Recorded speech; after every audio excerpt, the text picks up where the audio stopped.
प्रश्न, अफ्रीका संप्रभुता और पराश्रितता पर टिप्पणी करें।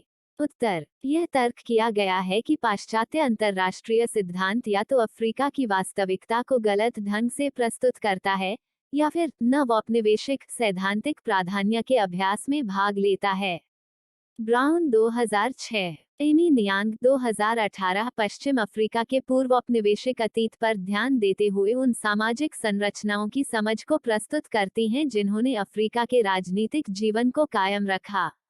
उनके अनुसार मोस्सी राज्य अफ्रीका के वोल्टाइक क्षेत्र में आरंभिक वर्षों 15वीं और 16वीं शताब्दी में प्रेरणा स्रोत बन गया था।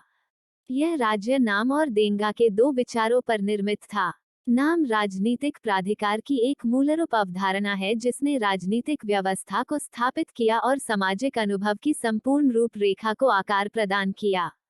तथापि इसे पूर्ववर्ती सामाजिक संरचना की प्रतिरोध की क्षमता का मुकाबला करना पड़ा, जैसे कि धरती पुजारी और अन्य प्रथम निवासी के प्रतीक जो टेंगा के नैतिक प्राधिकार के अंतर्गत कार्यरत थे। नियांग 2018, बेहरा 2020 एक नाम और टेंग प्राधिकार वैधिकरण की नैतिकता, सांस्कृतिक चरित्र, विश्वास, मूल्य, कलात्मक अभिव्यक्ति और आस्थापरकता, सामाजिक ओहदा और संबंध, पात्रता की कल्पनाओं के सादृश्य अभिव्यक्तियों को संस्थापित करते थे। वास्तव में यह सभी एक विधिक अनुबंध के द्वारा साथ आए जिसके शर्तों को औपचारीकृत रीतियों के माध्यम से नियमित रूप से संशोधित किया जाता था। इन अंतर्निहित वैधानिक विचारों और रीतियों जैसे मानक की प्रकृति की व्याख्या करते हुए नियांग 2018 तर्क करती है कि यह पारस्परिक रूप से बाध्यकारी संबंध में अंतर्वहित थे और आंतरिक तथा अनुभाविक रूप से स्पष्ट थे।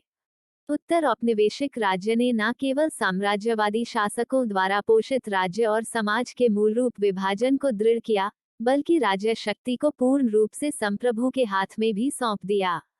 जब राज्य केवल एक राजनीतिक उपकरण बन गया, वह अधिकांश अफ्रीकी राज्यों की कीमत पर अपने भूतपूर्व औपनिवेशिक स्वामी के लाभ के लिए अपने जारी शोषणकारी उपयोग के प्रति अतिसंवेदनशील बन गया। नियांग 2018 के अनुसार इसके कारण विभिन्न प्रकार के प्रतिवादों का आरंभ हुआ जिसमें राज्य को एक पराश्रयी वस्तु के रूप में प्रत्यक्ष रूप से अस्वीकार किया गया। इस राज्य को बाह्य अनिवार्यताओं और हितों के लिए विस्थापित और अधीनस्थ कर दिया गया। लोग प्रतिरोध, परिहार, वर्जन और अन्य साधनों के में राज्य के संरक्षण से दूर जाने लगे।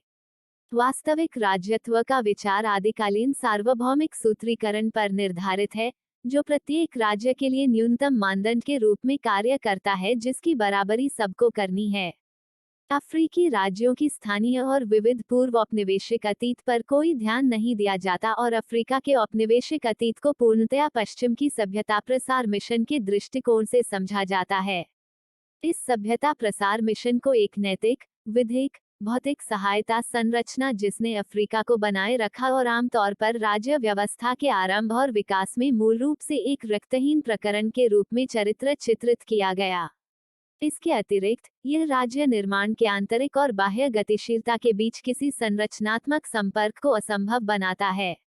अफ्रीकी राज्यों की विफलता का दोष उनके अपने स्वशासन की देशज क्षमता की कमी के साथ साथ भ्रष्टाचार और अक्षमता दिया गया। तीसरी दुनिया के अन्य राज्यों के साथ अफ्रीकी राज्यों को अंतर्राष्ट्रीय व्यवस्था में मुफ्तखोरों के रूप में चित्रित किया गया जो सामूहिक विचारधारा का अनुसरण करते हुए संप्रभु स्वावलंबन प्राप्त कर नियामक दुविधा का सृजन करते हैं और फिर भी अन्य देशों से विकास सहायता की मांग करते हैं। उबंटू एक अन्य प्रासंगिक अवधारणा है। जुलू में उबंटू को उमंद रोमंटू गावांट्रा अथवा एक व्यक्ति अन्य लोगों के माध्यम से ही एक व्यक्ति है से व्यक्त किया जाता है। इसका संबंध इस विचार से है कि व्यक्ति अनिवार्य रूप से पूर्ण का हिस्सा है और वास्तव में वह समुदाय के समरूप है। यह चिरस्थायी सामाजिक व्यवस्था के निर्माण हेतु सम्मान, अतिथि सत्कार, अन्योन्यता, संयुक्तता और अन्योन्याश्रय को नैतिक उपकरणों के रूप में प्रस्तुत करता है। एंकोया 2009 स्मिथ 2020 में उद्धृत। उबंटू की धारणा एक समूहवादी विश्वदर्शन पर ध्यान केंद्रित करती है जो व्यवस्था के अधिक नियामक निर्वचनों के साथ संरेखित है और न्याय, समानता इत्यादि जैसे तत्वों पर विचार करती है। स्मिथ 2020। उबंटू की धारणा यह मानती है कि जब समुदाय में व्यवस्था अशांत हो, उदाहरणतया संघर्ष के द्वारा, तब व्यवस्था की भावना को वापस लाने के लिए सामूहिक प्रयास की आवश्यकता होती है। इसका अर्थ है कि हर कोई, हर किसी के प्रति उत्तरदायी है, किसी कर्तव्य की भावना के कारण नहीं, अपितु इस कारण कि वे अपृथक्करणीय रूप से जुड़े हुए हैं। इसी प्रकार एक के प्रति अन्याय सभी लोगों के प्रति अन्याय है। यह पश्चिम के व्यक्तित्व की व्यक्तिवादी, स्वार्थी समझ के विरुद्ध है। पश्चिम अफ्रीकी राज्यों की व्याख्या प्रदान करते हुए समीर अमीन 1976 ने केंद्र, कोर और परिधि की अवधारणा का प्रतिपादन किया।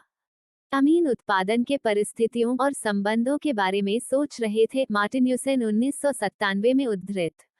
अमीन ने दो आदर्श प्रारूप सामाजिक प्रतिमान प्रदान किया: आत्मकेंद्रित अर्थव्यवस्था और परिधीय अर्थव्यवस्था। आत्मकेंद्रित अर्थव्यवस्था आत्मनिर्भर है, किंतु वहां आत्मपर्याप्तता का अभाव है। वह वृहत अंतरराष्ट्रीय व्यापार पर निर्भर है। दूसरी ओर परिधीय अर्थव्यवस्था के पास एक अतिविकसित निर्यातक क्षेत्र है जो विलासी उपभोग के वस्तुओं का उत्पादन करती है। मार्टिन्यूसेन 1997। हम यहाँ पूंजी के संचालन में पूंजीवाद को देख सकते हैं, लेकिन उत्पादन विधि पूर्व पूंजीवादी ही है। इसी कारण केंद्र परिधि से संसाधन और शक्ति का निष्कर्षण करता है और उच्च लाभ का अर्जन करता है। पराश्रितता का यह संबंध असमान आदान प्रदान पर आधारित है और इस असममित संबंध के कारण पराश्रितता जारी रहती है।